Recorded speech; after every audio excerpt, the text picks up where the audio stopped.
Hare Krishna, everyone. I welcome you all in this monthly program of CHETANA. Today it is 29th of January, and it's my honor to host this program today. So, before we start with the CHETANA lecture, I would like to welcome Surbhi Mataji, and we will have a wonderful kirtan held by her. So, Surbhi Mataji, please lead the kirtan. Hari Krishna Mataji. So, Hare please lead the Krishna. kirtan. Hari Bol Mataji. Okay.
Thank you so much, Mataji, for this wonderful kirtan.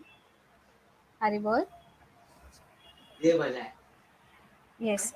So now I request means there will now the kirtan is done, and now we will move forward for the lecture, which is the most interesting part of the program. And today's lecture will be held by Anand Gopi. By Arjuna Gopi Devi, by Arjuna Gopi Mataji, and she is a She's also her material name is Anita Ramchandran. She is a doctor by profession and has done her MD in clinical microbiology from KEM Hospital. She also has a fellowship in international medical education and research. She is currently working as a faculty associate professor at the Lokmanya Tilak Municipal Medical College, Sion. She is also a guide for students pursuing their MD in clinical microbiology. She has worked in the field of HIV control in Mumbai for about 15 years. Her father has been a life member of Iskcon since 1983. So she has been regularly visiting Iskcon Juhu since her childhood.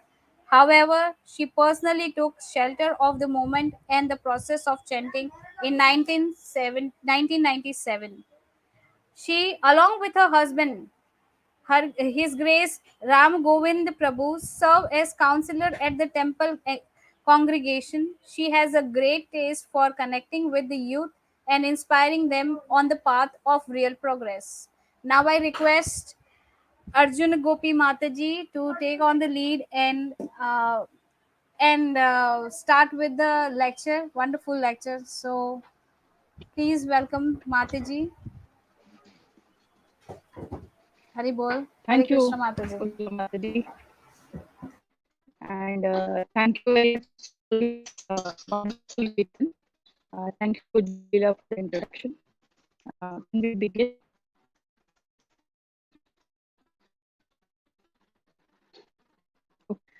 So we'll start the prayer session invocation. So can you hear me?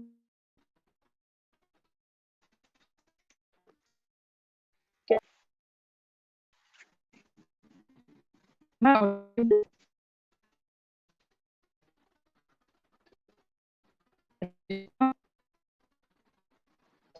Am I audible? Okay, okay. So yeah, let's start with the invocation prayers. ॐ अज्ञानतिमिरन्धस्य ज्ञानञ्जनाशलाकया चक्षुरुन्मिलितेन तस्मै श्रीगुरवे नमः। नमो ॐ विष्णुपदाय कृष्णभूतले श्रीमते भक्तिवेदान्तस्वामिने नामिने।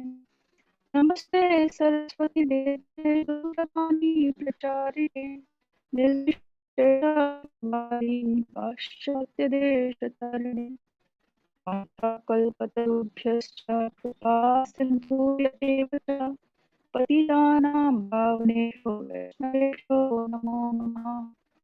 श्रीकृष्ण चैतन्य प्रभु Nityanand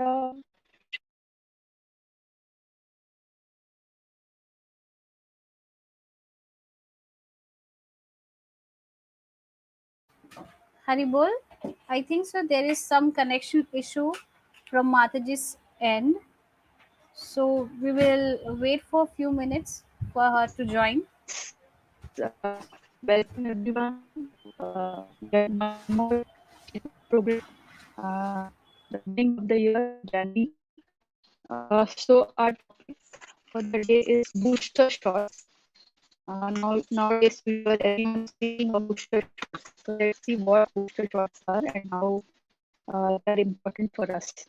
So basically, we're going to speak about the science of booster shots, the science of a bit, the science of habits. So some people have very strange habits, and even we ourselves have habits. So, just to give you some examples, like some people have the habit of undermining things that others have. Say, we have such a big century, they'll say, "Huh, the bathroom खास नहीं बनी." Then someone else may ask, "bathroom भी बहुत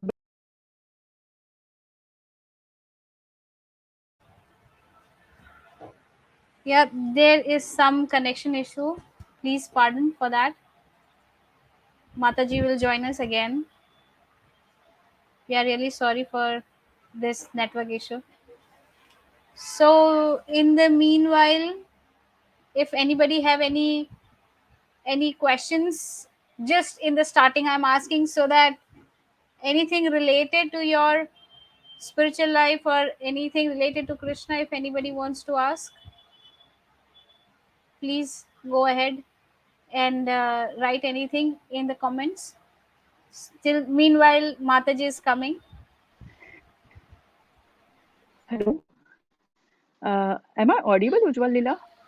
Yes, Mataji, you are audible, but there is some network issue. So in between, you are lost. The network is lost. Oh, is it? Oh, is it? I'll connect to the. Oh, just hold on. We will have to connect to No, the hotspot. you're again not audible, Mataji, and the screen is blurred. So can you just Okay, check for the network? I'll just connect. Yeah, I'll Yes, connect to the Mataji. hotspot. Yeah, Please just connect to hold a on. better network. Yes, Mataji, we are waiting.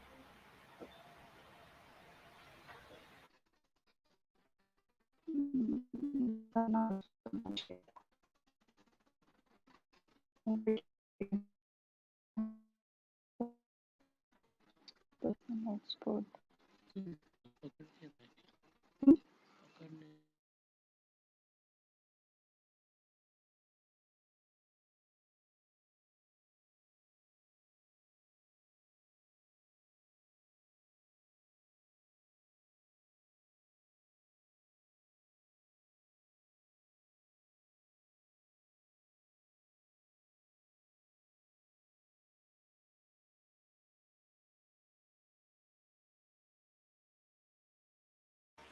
Okay, till Mataji is joining, if anyone have any questions or would like to, tell anything Haribol. Yeah, can you in hear the me chat. now?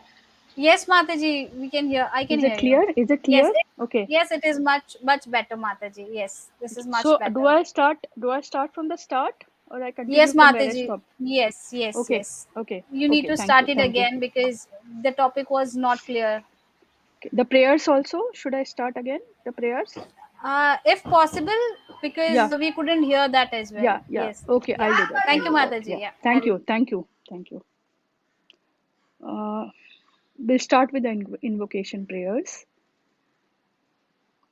ॐ अज्ञानतिमिरन्ध्रस्य ज्ञानाञ्जनाशलाकया चक्षुरुन्मिलितं येन तस्मै श्रीगुरवे नमः नम ॐ विष्णुपदाय कृष्णपृष्ठाय भूतले श्रीमते भक्तिवेदान्त स्वामिन् इति नामिने नमस्ते सरस्वती देवे गौरवाणी प्रचारिणे निर्विशेष शून्यवादी पाश्चात्यदेशतारिणे वाञ्छाकल्पतरुभ्यश्च कृपा सिन्धुभ्य एव च पतितानां पावनेभ्यो वैष्णवेभ्यो नमो नमः जय श्री कृष्ण चैतन्य प्रभु नित्यानंद श्री अद्वैता गदाधर श्रीवासदि गौर भक्तवृंद हरे Krishna Krishna Krishna Hare Hare Hare Ram Ram Ram Hare Hare Dear friends, welcome again to one more Chetana festival. This is the beginning of the year. Our topic for today is booster shots. Everyone around is speaking about booster shots, so inquisitive about it, taking them. Let's see what relevance booster shots has in our life, and yeah, how do we go about it? So we are going to basically speak about the science of doing a bit or habits. So you see, many of us have very strange habits. You know, sometimes good, sometimes bad, sometimes very strange.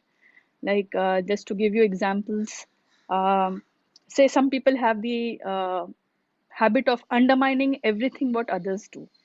So, like if you say, have you seen that Kohli has struck a wonderful century? And they'll say, हाँ, but इतनी कोई बात नहीं बनी. Then someone will say, Baahubali देखी बहुत अच्छी है. Then they may say, ठीक है, but बात नहीं बनी. you ask them, अच्छा बात बनना मतलब क्या होता है? ऐसे they'll say, पता नहीं, but बात बननी चाहिए. And one fine day, the mother is making some pakoras at home, and the siblings and the person is eating, and then siblings are discussing, पकोड़े तो बहुत बेहतर है, बहुत बहुत अच्छे है, बढ़िया है. And this child will say, हाँ हाँ, पर वो नुक्कड़ वाले की तरह नहीं है, बात नहीं बनी. And then out comes a slap on his cheeks from the mother, and then the rest of the children will ask, so अभी बात बनी? Then some other examples we can see, like some people have habit of asking very stupid questions. Like suppose like this person on the flight to Delhi, and then he's asking the person on the next seat, अच्छा दिल्ली जा रहे हो? And the other person will be so annoyed. He's like, नहीं नहीं, वैसे flight Delhi जा रही है, लेकिन मैं तो बीच में जयपुर आ जाएगा तो कूद जाऊंगा. Or suppose you go to visit some person in the hospital lying sick and being given an IV, and then this person asks, अच्छा बीमार हो गए? That person may say, नहीं नहीं, वो एक्चुअली मुंह से खाने खाते खाते बोर हो गया था, तो अभी मैंने सोचा थोड़ा ग्लूकोज लगवा लूं. or someone else in the colony moving around with a pet dog, and the person is asking, अच्छा तो तुमने पालतू कुत्ता रख लिया? And the person will reply, नहीं जी, मैं तो एक घोड़ा रखा था, वो छोटा ही रह गया. So we see people have a lot of strange habits. Let's see what are booster shots. So basically, when we have so many diseases around. So what happens is, if you want to protect yourself from the from illness which are caused by various microorganisms, in childhood you are given a small minute quantity of that bacteria or virus in your body through an injection, and then the body makes some soldiers to fight against that bacteria or virus. And then what happens is, as your body starts making more and more soldiers, uh, your body becomes fit to fight the infection. So next time, even if you get the actual infection, these soldiers are already there, ready, positioned, and they'll take care of the invader or the enemy. Now, a part of this science of vaccines is that, apart from creating soldiers which are ready to attack whenever required, there are also some memory cells. Memory cells in the sense that they are they are programmed.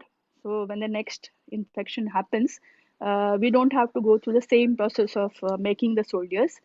They will prime the other cells, and in turn prime them to make antibodies or make more and more enemies directly.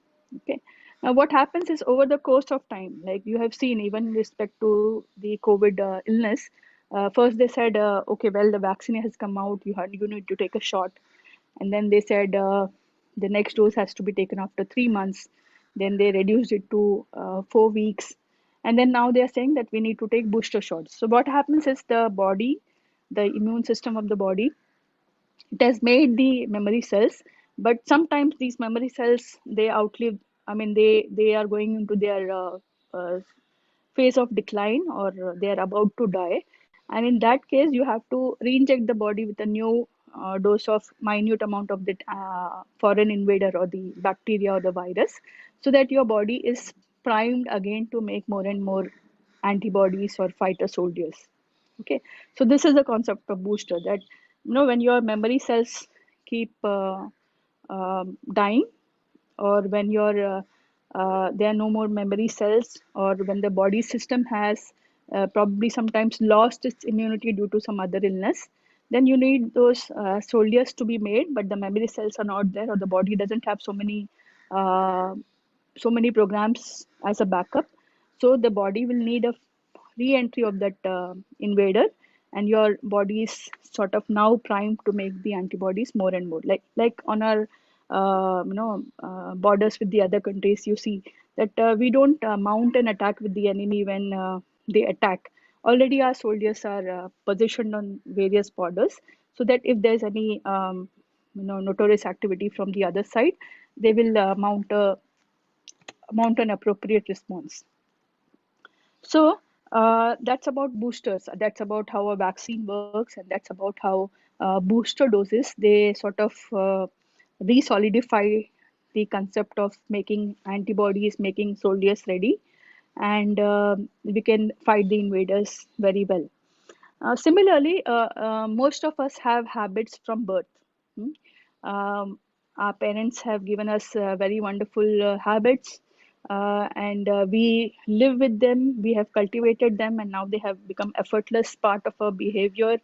But then, as we grow up into our teens, into our young age, when we are being influenced by so many factors from outside, what happens is we somehow lose touch with those good habits, right?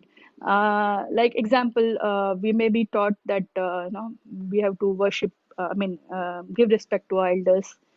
We maybe have been taught that when the guests come, we have to be polite, or we may have been taught that in the morning, as soon as you get up and take a bath, take darshan of the deities, or the deities photos at your home. So we do it till our childhood, but then over a period of time, due to external influences, we may lose those good habits, or worse is we may develop new bad habits. Hmm. Now, habits, once they become ingrained, they're very difficult to wash off. But if you see, uh, bad habits, they tend to stay with us, and good habits somehow tend to get washed off. So let's see why we need to know about habits. We'll see what is the uh, processes in the brain that are going on to develop these habits. And we'll also see how to develop good habits and how to get rid of bad habits. So this there was a research done in southern. Now, yeah, let me ask you with a small question. Like, do you ever realize that you have gone to your office without brushing your teeth? No, it doesn't happen, right? Because we are primed that as soon as we get up, we brush our teeth, become fresh, and then put on new clothes, have a breakfast, and go to work. But sometimes it happens that you're late, getting late, so you have brushed your teeth. You are falling short of time, so but you don't want to skip your breakfast, so you skip your bath, and then gradually it becomes a habit that you are not going to you're going to the office without taking a bath. Why? Because without brushing your teeth, I mean, you'll smell bad from the mouth, but without taking a bath, you can still apply some perfumes or deodorants, and still look fresh, and put some makeup on the face, and you look the same. So gradually this not taking a bath can become a habit. Hmm? But that brushing teeth will not forget. Now, so this study was done in Southern California, where it showed that 40 to 45% of our daily activities are actually habits. So in the day, throughout the day, whatever activities we do, almost half of them are habits which we have been doing throughout our life, and have been cultivating, so that we perform them without even thinking what we are doing. It's just a natural process. Like yeah, in the earlier years, maybe say around 15 years back, when we would get up from the bed, what we would do, like when I was a kid, or many of you who were children that time, get up, go to the washroom, brush your teeth. Nowadays, what do we do? Get up, put your mobile phone on, and see what are the WhatsApp messages, what are the Facebook updates. Yeah, so that's a change in behavior. Now, uh, in the beginning of the year, right? Most of us make resolutions. Resolutions for what? That we may change some habits, we will get into some good habits. But most of these resolutions, if you see, they fade off by the end of Jan or beginning of Feb. We are in the end of Jan now. I hope many resolutions that you have taken, each one of you, you are continuing. But if you're not able to, then maybe this small lecture will help us on trying to solidify those good habits. So even in a study which was done in US, it was seen that patients who suffer from heart attacks, and they were told at discharge that you need to regularly exercise, have a control on your diet, and then you will probably not fall prey to the heart attack again. But then over a period of time, it was seen that only 14%, which is a very, very small percentage, 14% of these people continued with their good habits of exercise, regulated diet, etc. And the rest majority, they just gave it away. Now, is it that the people didn't understand the importance of good habits to control their cardiac disease? No, it's not that. Like even when we give up some good habits, it's not that like in the instance which we spoke of, when we suppose start going to the office without taking a bath. It's not that we don't want to take a bath, but we have fallen into the routine. Maybe some added stressors, like maybe someone is sick at home. Maybe we have a new commitment which has come up at work. So due to all these factors, this habit slightly fades away. Hmm? Now, when will the habit continue? Only if that habit is effortless. Now, example, uh, suppose when you are riding a bicycle, you remember when you started with riding a bicycle, first you have to so much concentrate on pedaling, then you have to concentrate on not losing your balance, and then you have to concentrate on what is your focus. You have to look ahead and not sway away from your direction. And then later, as you do it regularly, it becomes so much of your a part of your habit, that you can drive effortlessly, right? Suppose your parents or your elder relatives, if they think that okay, I need to make a nice retirement plan. So for that, what I'll do is I'll buy a monthly lottery, and one fine day the lottery will click. That day I'll put my resignation, and I'll live happily ever after. How much chance is there that the lottery will he'll win the lottery and his retirement plan will be successful? But compared with the other person who will say, let me put some of my important savings, some of my hard-earned savings into some system where the maybe some mutual funds or something, where the money keeps growing at a compounded rate of interest.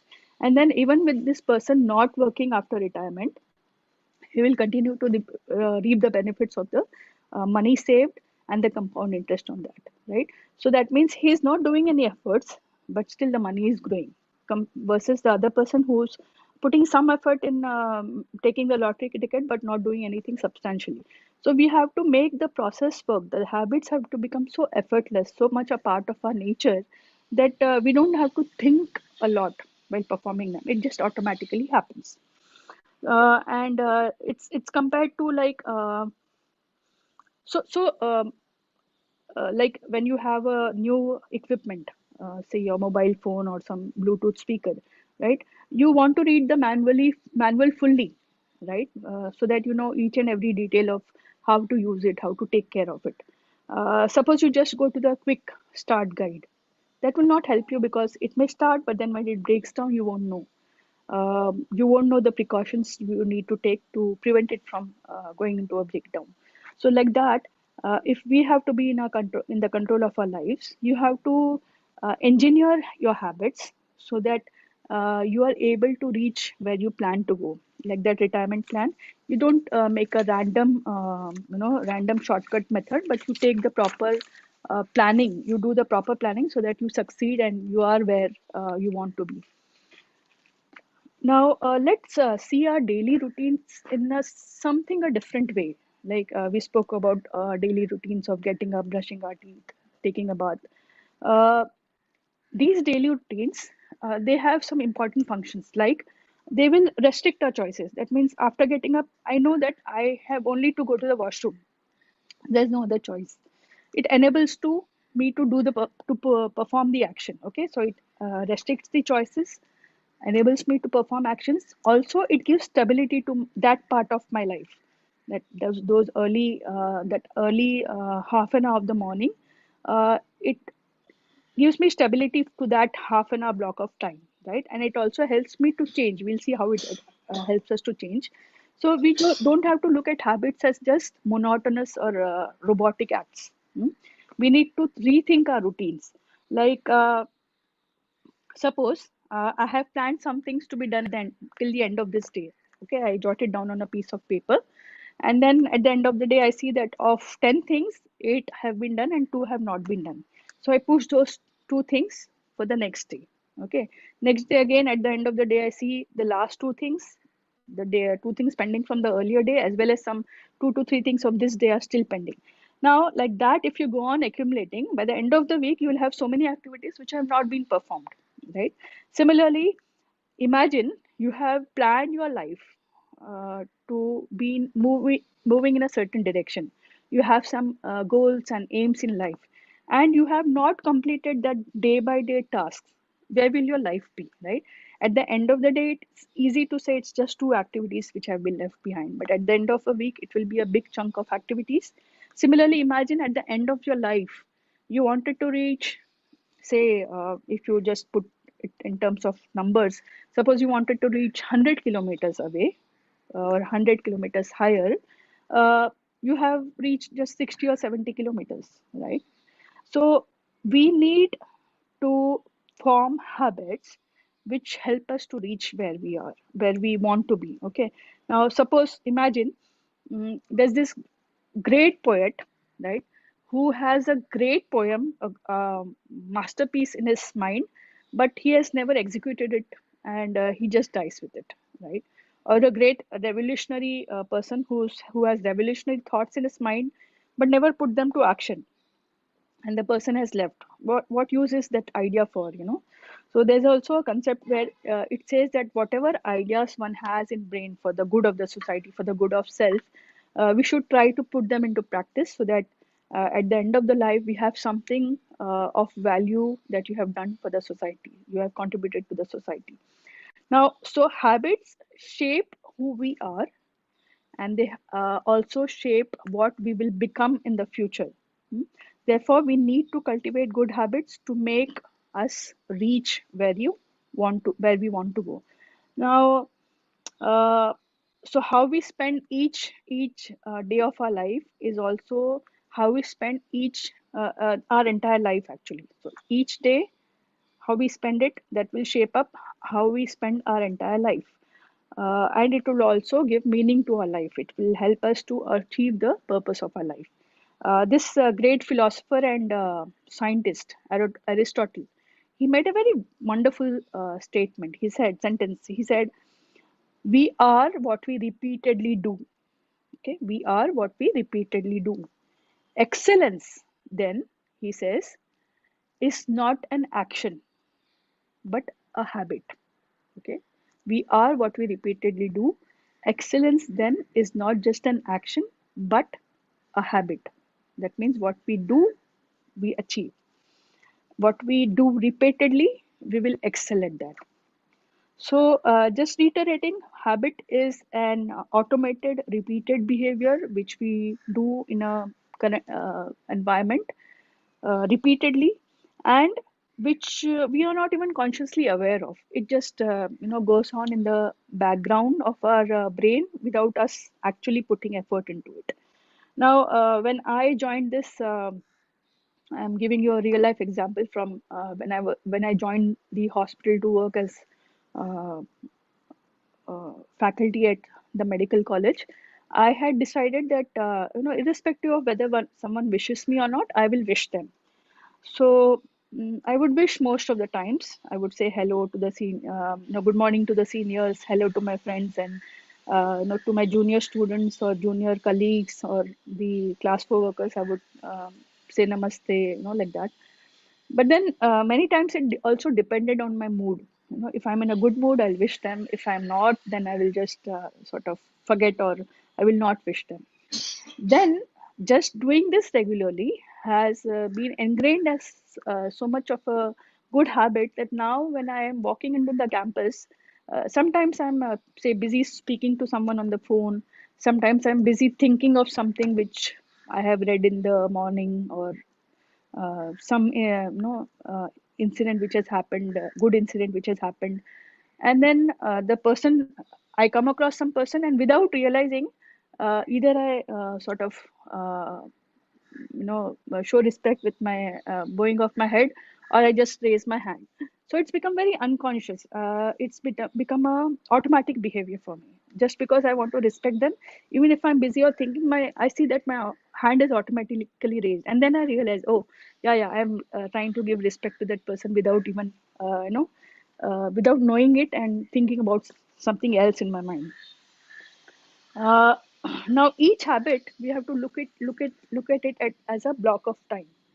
We said, right, just when we do our morning rituals, that half an hour. So see each habit as a block of time, and the various habits that you do throughout the day, they will future or they will shape, or they will form a nice orchestra of good events throughout the day, which will make your day successful. Now, so yeah, let's see some of the signs, some of the activities in the brain which are happening when we are trying to form a habit. Like we saw the example of trying to learn a bicycle, right?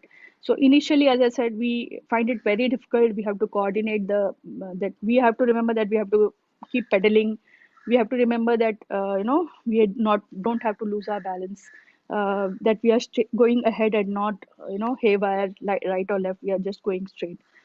But later, when you become perfect at it, when you it becomes a habit, we see that we can ride our bicycle even while speaking to someone on the phone, while listening to music. And you must have seen the young boys, they will be performing stunts while riding the bicycle. They will probably drive without their hands on the handles, or they can look backwards and still go ahead. Yeah, so that is, it has become a part of their nature. Now, what happens really in the brain is, uh, this scientist called Claude, he defined three aspects of a habit. He said there is the cue or the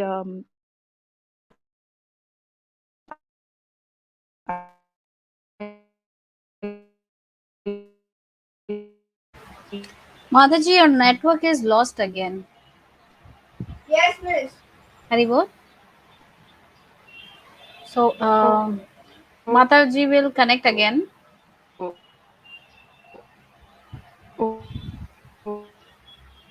Dharma There is,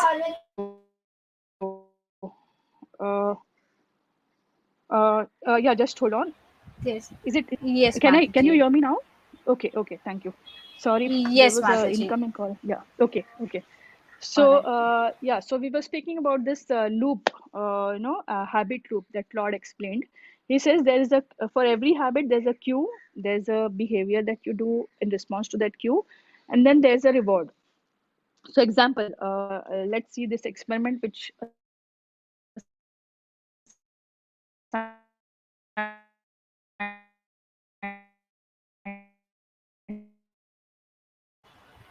Mataji, your network is lost again. सहिष्णुता एकता Just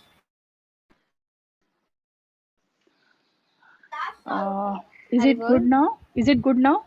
No, Mataji, it is little blur. If you can still get a better Roji, network. can you call Ruta's mother that I'm busy, so she should not call me? The network is. Mataji, Uh, mute yourself. okay. Is your network fine now? Okay, so can you hear me now? I can hear Can you you, Yes, see me? miss. Mataji. Okay. Yeah, just give me a minute. Just give me a minute. Yeah.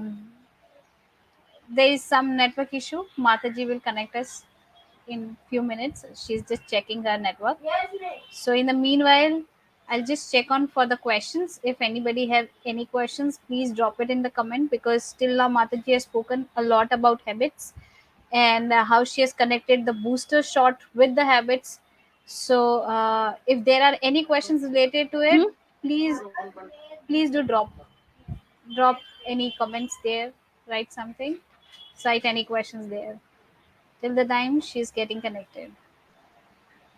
In the meanwhile, yeah, means I Okay. cannot see. Yeah. Yes, Mataji, you're Can back. you? Am I back? Yes, Am I Mataji, back? you're back. Okay. Yes, Okay. yeah, yes, we Okay. can hear Thank you, you. but So yeah, but actually there is some, there's a break in between. So just check on your yeah, network properly. yeah, Yeah, I've just I've seen to it that yes. it doesn't repeat. Yeah. Thank All you. right, Mataji. Yeah. I've seen to it Okay, that it Mataji. doesn't become a habit. Uh, Uh, They Prabhuji, that was sitting beside mm, mm, beside each other.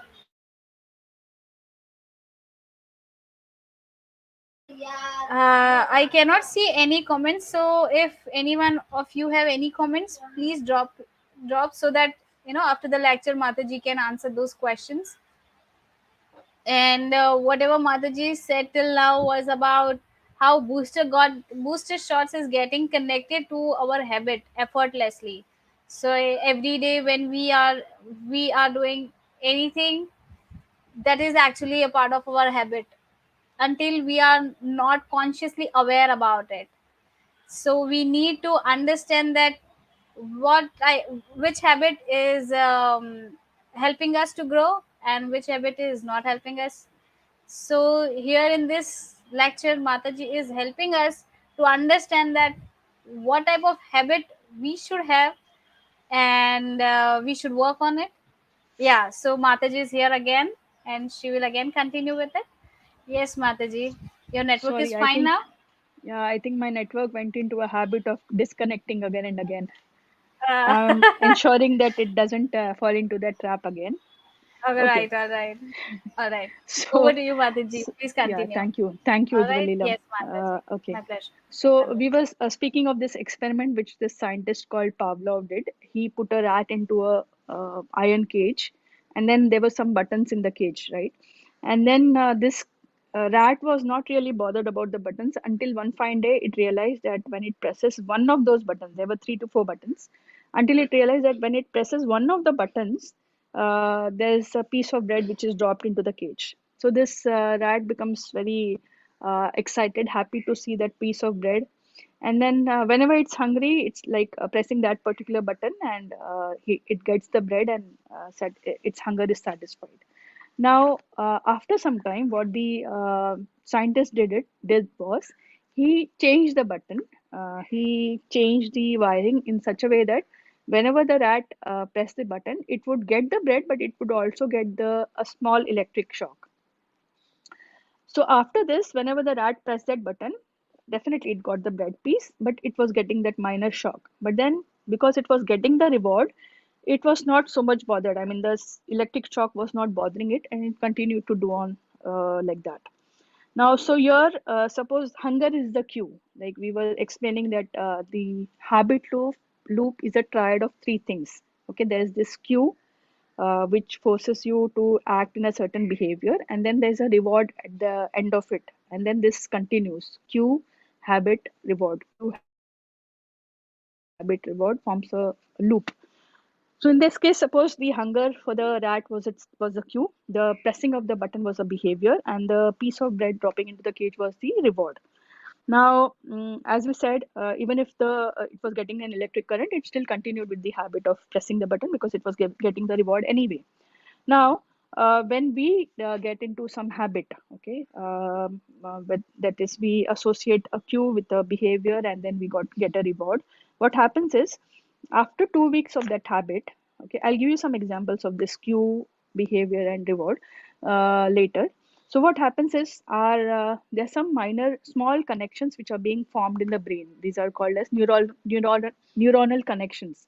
So neurons, they form new connections with the brain, and these are formed at the end of 2 weeks. But if you continue to do this new habit for around 8 to 10 weeks, what happens is these neuronal connections start growing stronger and stronger. Earlier they were just sort of thin wired like connections. They become stronger, stronger, thicker, thicker, and then they start getting enveloped by a layer of fat that's called as the myelin sheath. So now it's like there are no loose wires. They are covered with a strong rubber coat, or in this case a fat layer. So their proper neuronal connections have been formed, right?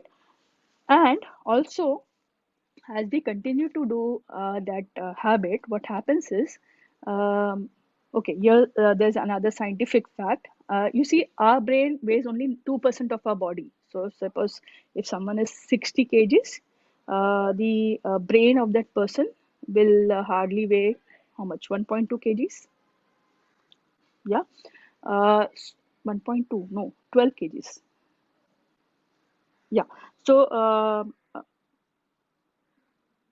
1.2 kg, yeah.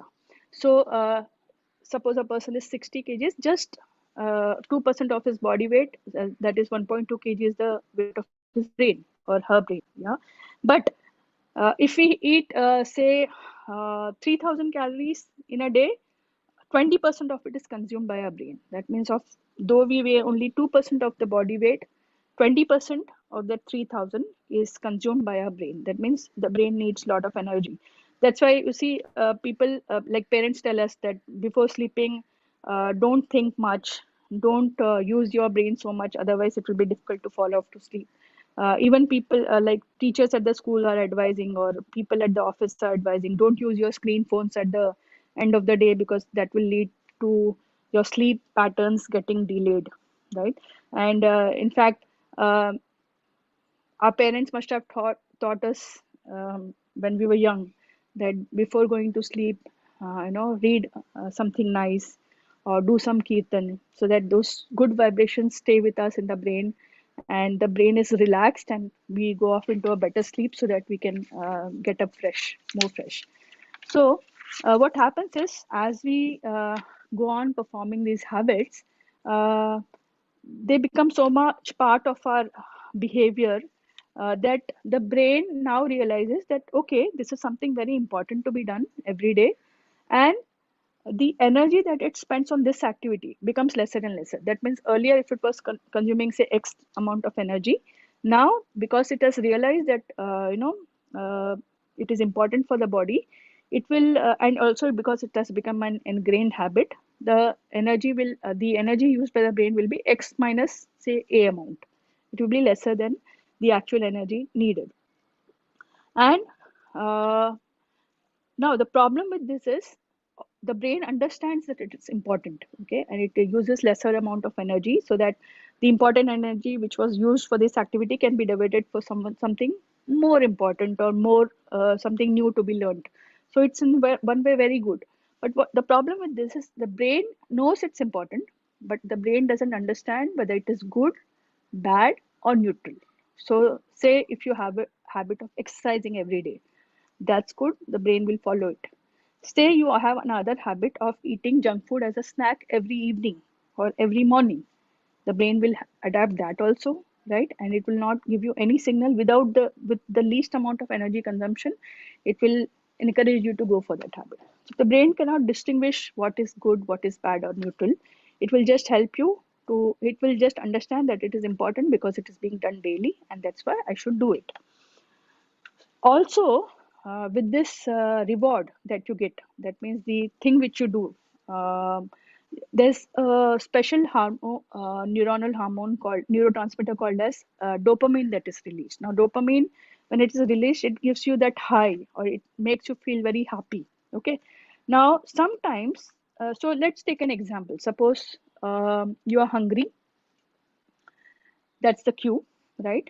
And then uh, what behavior you will perform? You will go to the kitchen, and you know that there is this special dibba with some, say, cookies, chocolate cookies. So you go, lift that cookie, you eat it, right? So with that, when you eat it, your hunger is satisfied, and also your taste buds are satisfied. So that's the reward.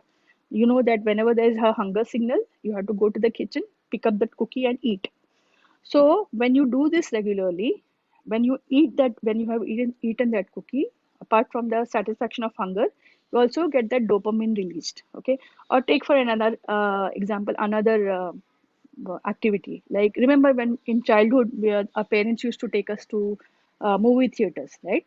So what did movie theaters mean for us? Popcorn. Whether we were interested in the movie or no, popcorn was the highlight. So going to the movie theater was a cue. The behavior was that we would get a packet of popcorn from our father, right? And the reward was, as we were watching the movie and enjoying the popcorn, dopamine was being released. Okay, so far so good. Cue, behavior, and reward. Later, what happens when you keep doing it frequently is, the reward and the behavior, they become so interconnected. The reward and the cue also get so much interconnected, that even though the behavior has not been performed, the cue and the reward are getting so much interconnected, that the intervening step of behavior, you're not performing it, but still dopamine is being released. Example. So now when I spoke about movie theaters and popcorns, I'm sure all of us must have salivated to some extent or no. not some extent or the other. Even I am actually. Why? Because just thinking of that movie, thinking of the wonderful crisp hot popcorns, my mouth has started salivating because dopamine has already been released. So this is the problem, that when the habit, when the reward part gets connected to the cue, and especially if it's a bad habit, it will continue as a vicious cycle, right? And will lead to somewhere where you are not supposed to go, or where you are not supposed to be. So that's a problem. Now, there's this another person called William James. He almost 100 years back, he said a very nice point. He said, make your nervous system your ally that is a friend, and not your enemy. Now, people really applauded this person for making this wonderful comment. But do you know that in the Bhagavad Gita, the Lord Krishna has already told Arjuna 5,000 years ago that if you tame your mind, it's your biggest friend, and if you leave it uncontrolled, then it is your biggest enemy. What to speak of just 5,000 years back, millennia back, Krishna has spoken it to great souls, and it has been repeatedly passed through the parampara system, and shared with so many, that mind is the biggest friend if controlled, and if it left uncontrolled, then it will be the biggest enemy. So on and so forth, so many teachings in Bhagavad Gita. Now, I'll give you a small story. So there was this person who was the army officer in charge of training new recruits. So when these 18 to 20-year-old boys would come to join the army, he was in charge of training them. Okay, training them into, using how to use the weapons, how to keep their body fit, how to survive on very meager food, right, in the worst conditions. So this interviewer asked that person, what is your experience with training these recruits? So the person says, with lot of feelings, he said, see, many of these children who come, they have not had a very good family life. Some of them are from very poor families. Some of them didn't have a proper space to rest when they were children. Some of them didn't even get proper two meals a day. Forget 3 meals, even 2 meals a day they wouldn't get. So they are not from that regulated lifestyle. They are just doing things as and when things come.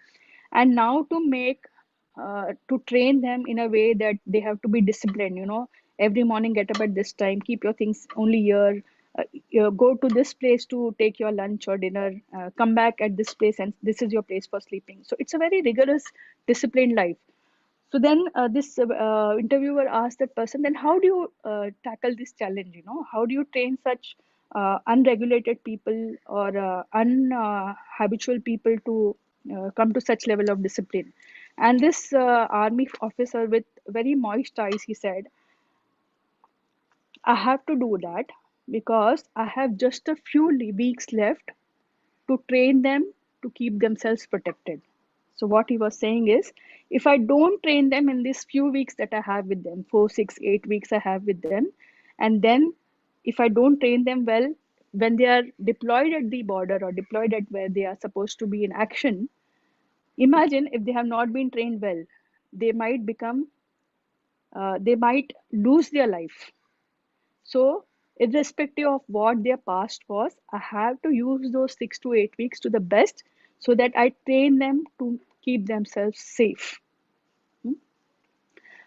Great leaders, they always follow rituals, they always follow habits. In fact, they always see that their practices become so ingrained with them that they can use less and less of their brain's energy into those activities, and divert them to more useful tasks. Like example, Barack Obama, the earlier president of United States, it's known that he would wear only a certain pattern of dress, that white shirt and black pant, and he wouldn't change it every day. It would be a white shirt and a black pant. Even his diet was very simple. Every day for meal he would just have that one item, breakfast one item, evening, afternoon some other item, and evening some other item. So only those 3 items he would eat every day in rotation. Why? Because he said, I have so many things to do. I can't be using my energy to think, what dress should I wear? What should I eat today? Right? So I want to save up my energy to use it for better things. So they want to make things so much a routine of their life that they can spare their important brain energy to divert it for more important things. Also, when we do some habits, or when we are doing some activity, we have to be realizing that there is a concept called mindful attention. Mindful attention means what you are doing, you are there. It's not that you are writing something and then your mind is wandering, right?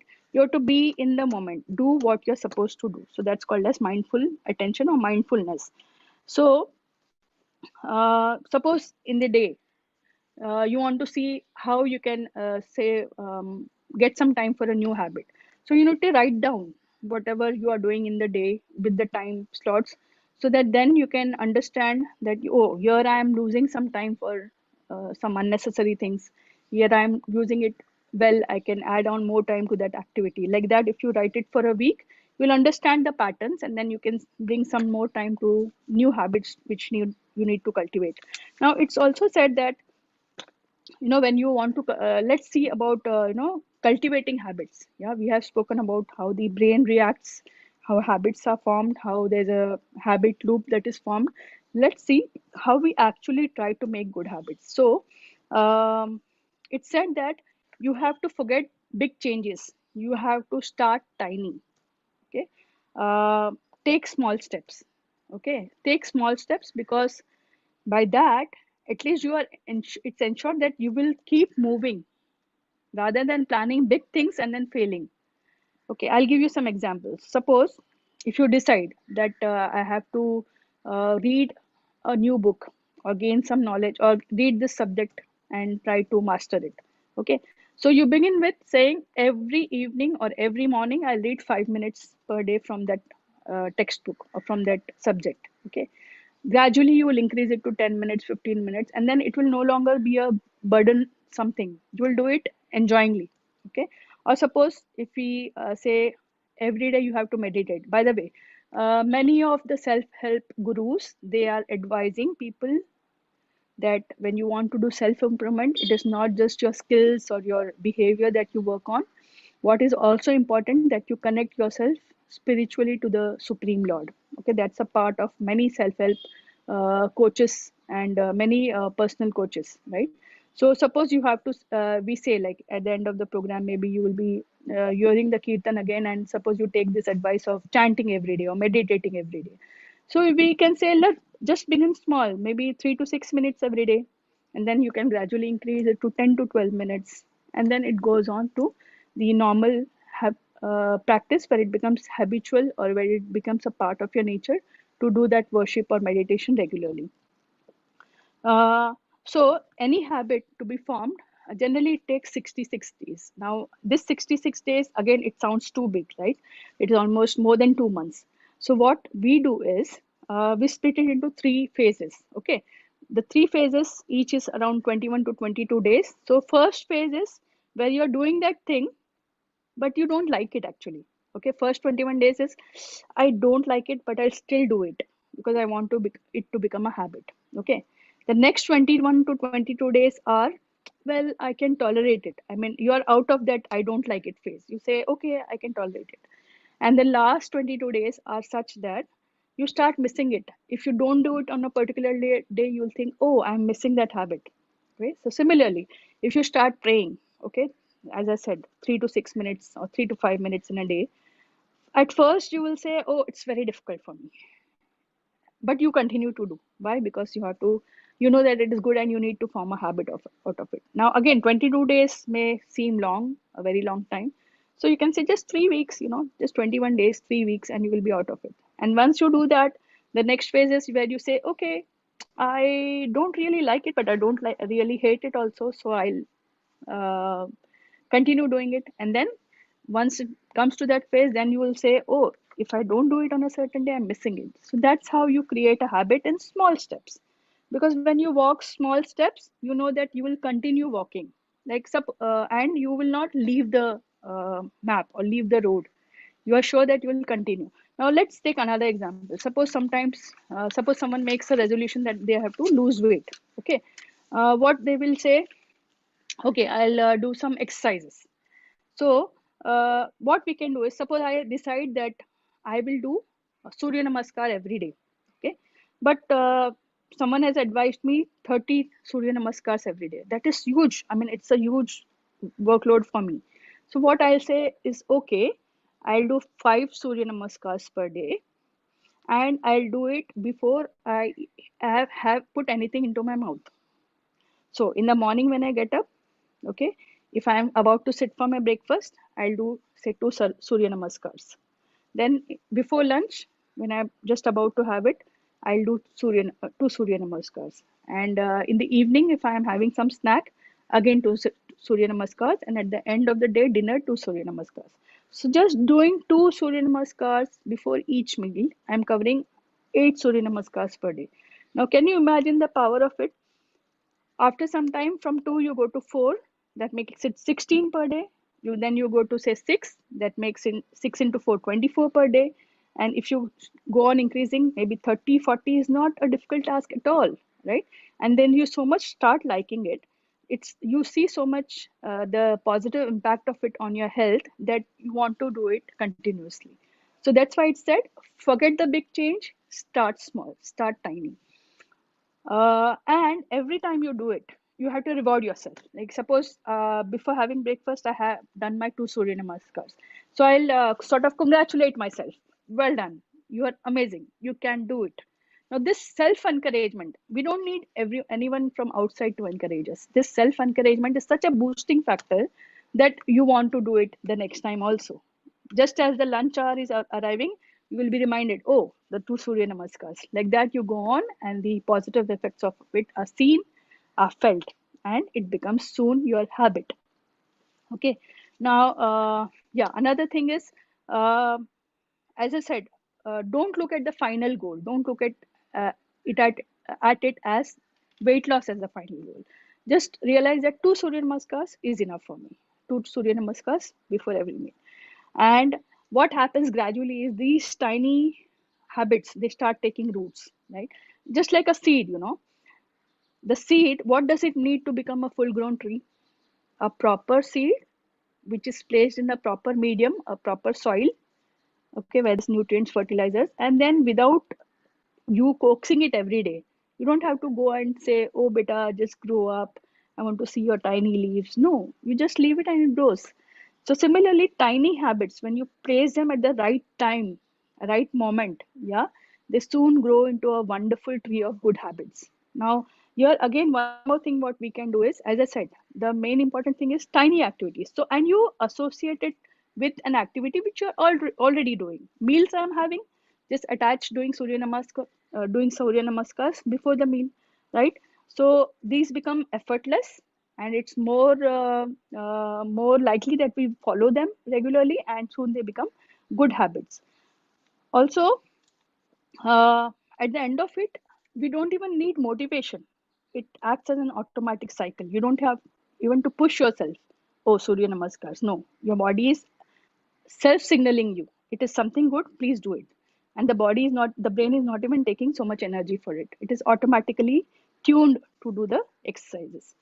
Or suppose someone decides that I want to lose weight by walking. Okay, then if I tell you 20 minutes brisk walk every day, it may sound too big for you, because in the morning you're so much no caught for time. 20 minutes is too much. But what I will do is, okay, every day I'm anyway taking the bus, so I'll walk to the bus stop briskly. Instead of walking slow, I'll take a brisk walk. And after some time, what I'll do is, instead of going to the nearest stop, I'll go to the next stop for catching the bus. Or while returning, I'll not get down at my stop, but I'll get down a stop before that, and then do brisk walking. So gradually, these small steps will make the walking a part of your life, a part of your habit. Hmm? Uh, and we have to add, as I said, new steps to something which is already existing, to already existing behavior. So examples, let's say, I've written down some examples. After I take my breakfast, okay, before I take my breakfast, I do 2 Surya Namaskars per day. After I take my breakfast, I will tidy up one item in my room. Okay, breakfast is being done, but I'll add that small thing of tidying up one item in my room. Or after I wash my face in the morning, I will apply sunscreen. Okay, or you can say after I reach home, I'll hug my mother. After I reach home, I'll keep my purse in the proper place in the wardrobe, right? So slowly, what will happen is you will get into that habit, which becomes a normal, repetitive, automatic cycle. So as I said, when you place a tiny behavior at the right spot, it will automatically grow. It will actually grow into a forest. In fact, there's an app which will help you to get rid of bad habits. I'll tell you when we come to getting rid of bad habits. Now let us continue on forming good habits. So any new habit needs at least 10,000 hours of repeated performance. It may differ from task to task depending on how complex is the activity and from person to person. But mind you, repetition has to be there. It has to be repeated. Now let us come. Now we have seen how to get charge of how to be in charge of developing good habits. That means we have to take tiny steps in a repeated way and then attach it to some already known habit, and then your body signals the reward factor and you automatically get into the mechanism of doing it routinely as a part of your habit. How to get over bad habits? They say it's easier to form good habits, but to get rid of bad habits is very, very difficult. But we'll see how we can do it. So example, now, why are these old habits difficult to break? Because already your neuronal connections in the brain have been formed, right? Already they have been very strong connections. And then it's very difficult to give it up, or it's difficult to break them. But the brain, there's something called as brain plasticity. Plasticity meaning the brain can adapt to changes. And when you do it routinely, even you can get rid of break bad habits. So easiest way is take a break from that bad activity. Okay, suppose you are used to seeing your mobile in the night for 1 to 2 hours before you sleep, just take a break. Better is if you can replace that bad habit with something good.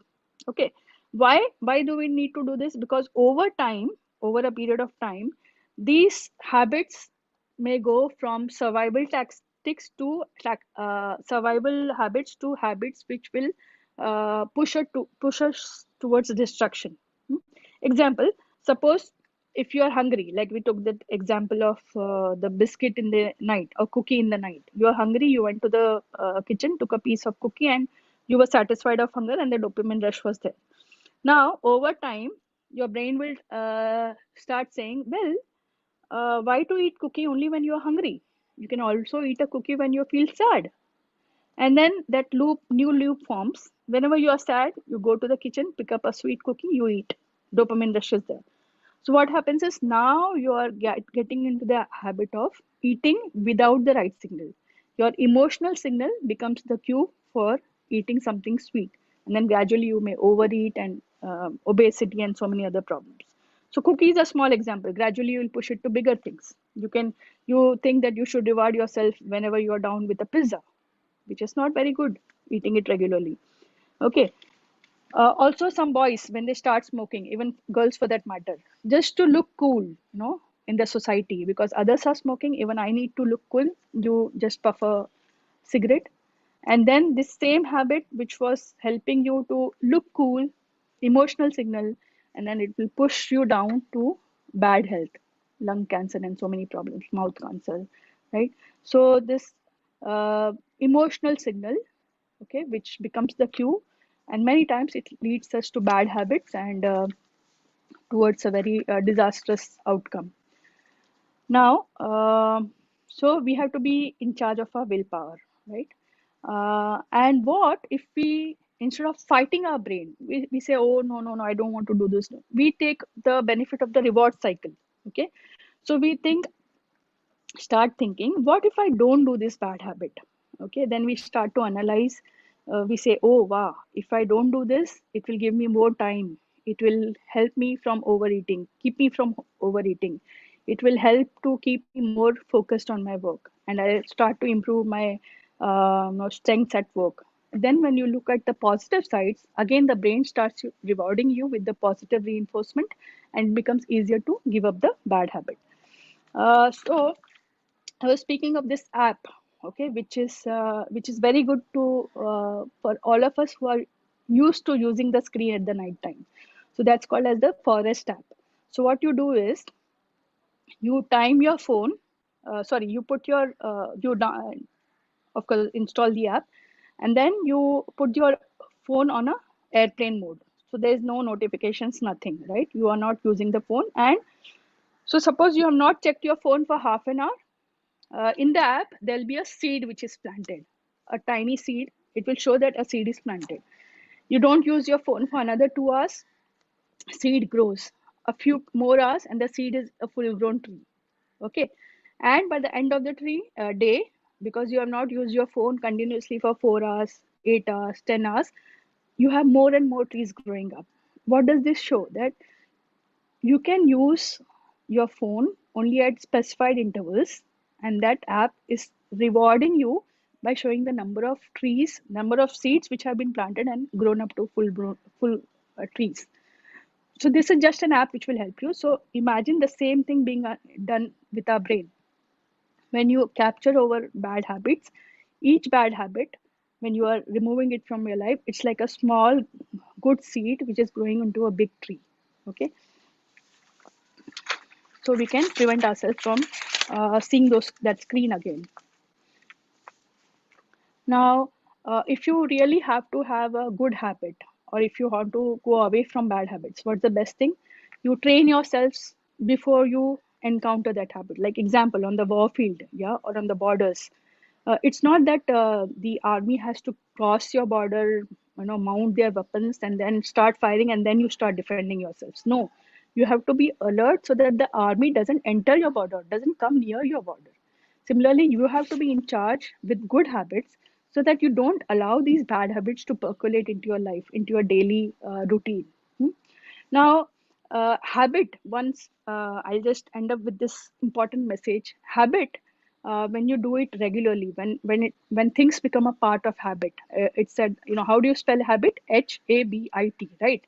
So when it becomes ingrained as your daily routine, suppose you have written habit on the board, HABIT. If you try to remove the H, a bit remains. Try to remove the A, bit remains. Try to remove the B, 3 letters of 5 letters gone. Still, it remains. That means habit, when it's ingrained in your life, no matter what you do, it will stay with you, unless you allow some overpowering influences to nullify it. So, coming back to our childhood, when I said, our parents ingrained us, helped us with developing small habits, small good habits. Do you remember our parents taught us that we should pray every day, that we should bow down to the Lord, we should bow down to our elders. Maybe some of us were in habit of memorizing shlokas, memorizing some songs for the Lord, abhangas in Marathi, or making offering bhoga for the Lord. Yeah. So some good habits spiritually, but this is where booster shots are required also, because over a span of time, our memory cells have faded. We have somehow lost touch with these practices. And it's now that when we give boosters, our body will be primed again for these practices. Now, it's not a chance, it's not a mere coincidence that all of us have come into contact with someone spiritual or some spiritual practice in our lives. Krishna says in the Bhagavad Gita that it's a very, very rare soul who has come to finally understand that I have to learn, I have to know about Krishna and take shelter of spiritual or devotional practices. So you're not just a coincidence. You are a very rare soul, each one of you who's come in contact with the spiritual practices and is trying to improve upon them. But you may have forgotten some practices which were ingrained as a child in your body, in yourself, in your behavior by your parents. You were given the vaccines, but now we need some boosters. And how do we do that? By coming regularly in association with devotees, by attending programs at the temple, by discussing with our devotee friends, by reading from the scriptures, and the most important, by chanting, by meditation on the holy names of the Lord.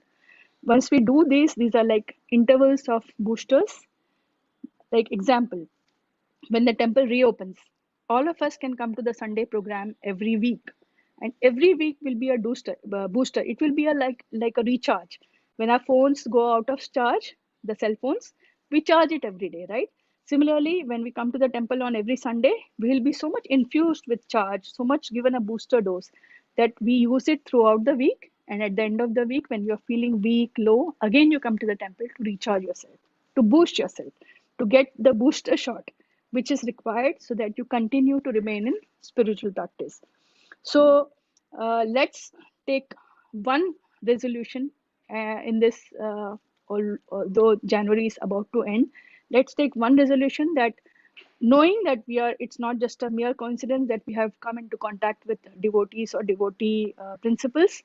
Let us take one resolution that we will give booster shots to ourselves whenever required at regular intervals, so that we stay in charge, we stay in connect with the devotional people around, so that we boost our spiritual life to reach its ultimate goal, that is loving God, yeah, loving Krishna.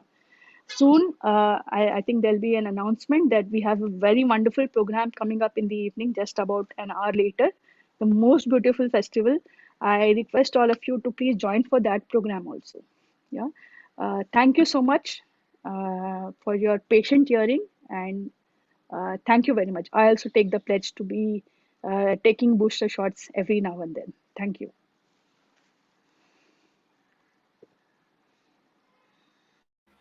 Hare Krishna Mataji.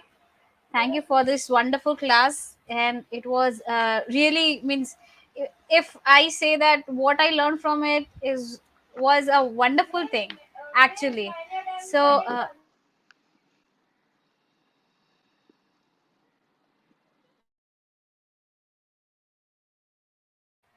so what I learned was that how you converted this booster booster dose, means how you joined this booster dose as a habit, and how you took us to our childhood, and we could just connect there, that these habits were engraved means in our daily day to day lives, and now we have forgotten certain things, so we just need to brush it up, and it is already there within us. Then it's very easy to for us to get into practice with these new habits. And the way you have given us this this tips of how we can cultivate this new habits, and we can just get rid of the bad habits, it was just amazing. Means I actually wrote so many points, because even I can apply and implement these things in my life. So thank you so much, Mataji, for this wonderful lecture. You are muted, Mataji. Yes, miss, I'm finding it. Thank you. Thank you so much for the kind encouragement. Thank you for the boost up.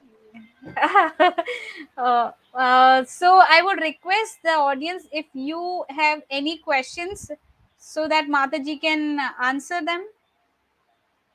Mataji, just a few minutes. We are just checking on Uh, the comments. yeah.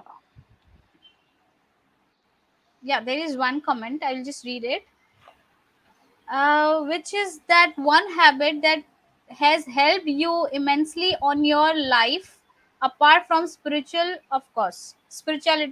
Okay. So this Okay. is a question. Yes. Yeah. So for me, I mean, because you're asking other than spirituality, there are many, many habits for spirituality which have boosted my life. But yes, the one habit which you are asking from life, other than spiritual practices, is respecting elders, friendship with equals, and love to younger ones. Because when I was a very small child, around 10 years old, I had heard this sentence that one who is very respectful to elders, makes good friendship with equals, and is always loving to the younger ones.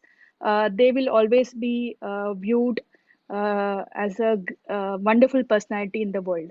So I have tried to imbibe this habit from my friends, from my siblings, and I've tried to follow it as much as I can, and I've really, it has helped me to a great extent to shape what I am now. Thank you. I hope Prabhuji, your question is answered well. Mataji, I have one question for you. That Okay. yes.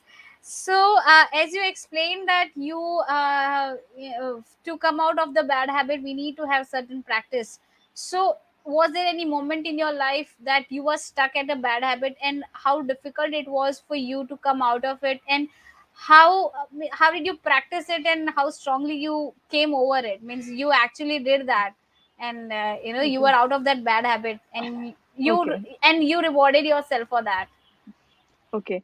Well, I am trying to work on many bad habits and have still not achieved the success. But one bad habit which I had, and I'll try to share it with you because it really gives me a lot of hope that I can change other bad habits also. So I'm a person who's obsessed with cleaning and things being in their certain places. Like if I see the glass not at that proper place on the dining table, I mean it's not on some other furniture, but it's on the dining table at a very different point, I'll be very disturbed.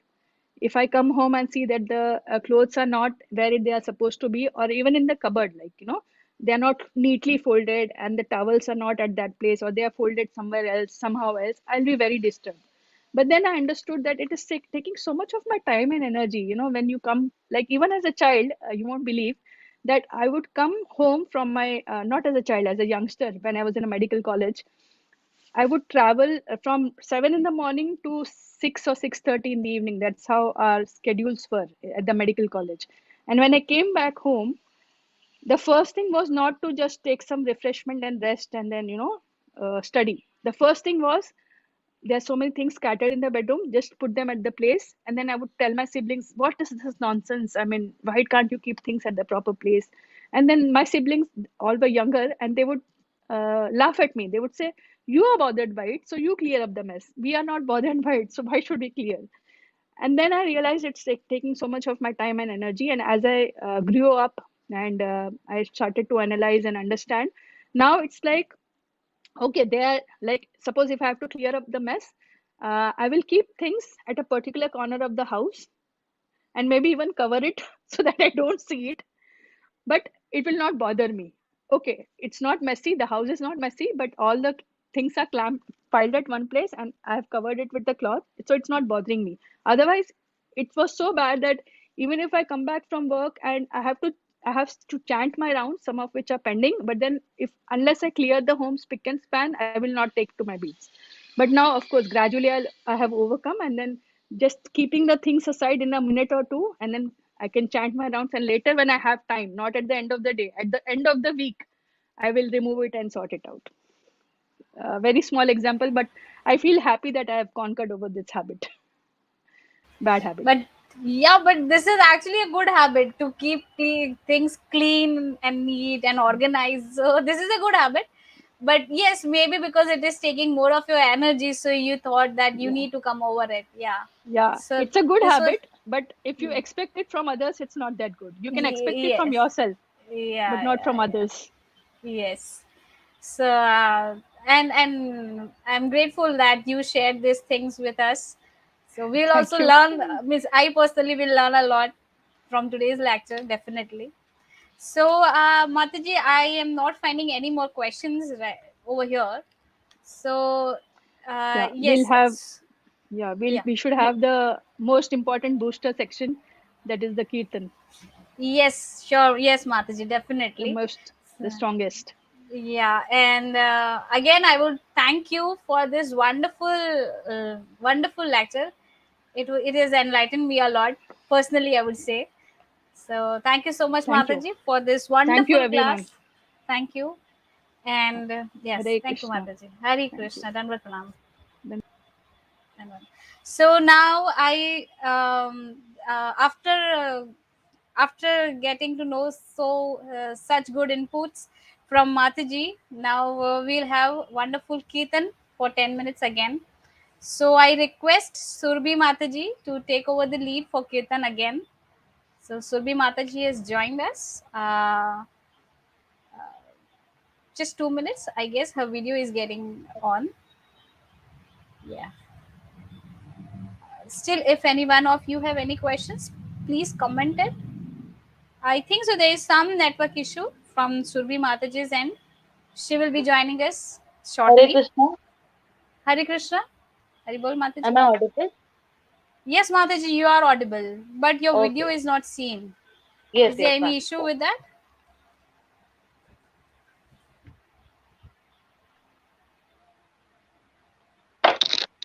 Yes, Mataji. All right. So now Mataji will take the lead for Kirtan.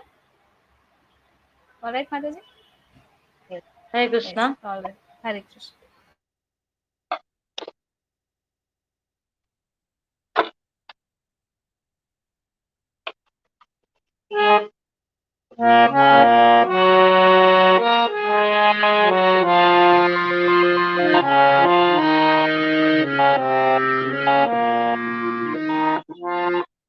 Hare Krishna, Hare Krishna, Krishna Krishna, Hare Hare,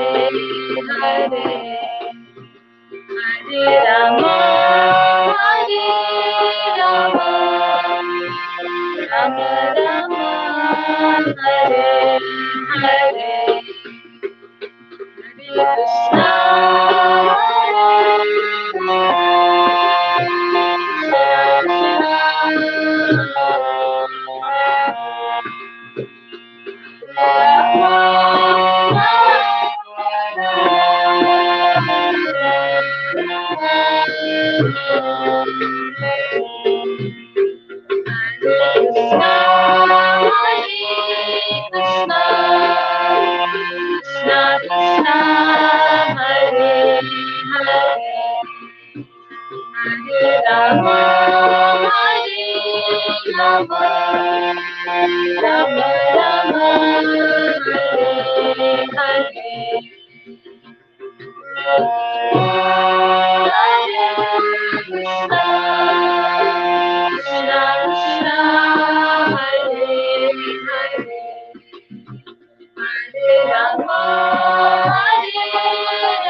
Jaya Jaya Gurudev, Gurudev,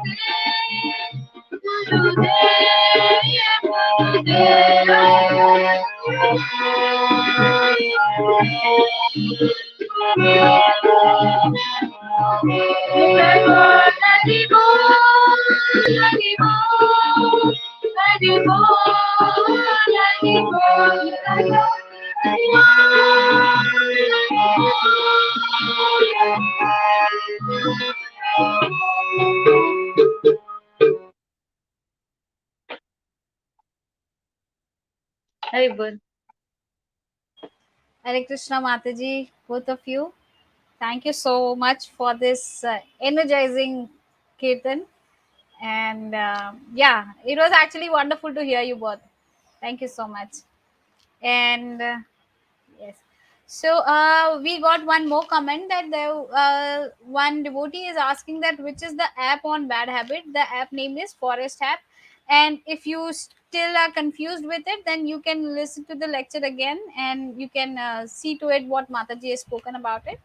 So I thank you everyone. I am again thanking Arjun Gopi Mataji for her lecture, wonderful lecture. I thank Shudbi Mataji for her wonderful kirtan, and I thank all the devotees, all the audience who have been staying with us for this long time and listening to us. So thank you for joining us in this Chetna program, and we will meet you again in the next month with a different and amazing topic. So thank you so much. Hare Krishna, everyone, and have a wonderful evening and a wonderful weekend. Hare Krishna.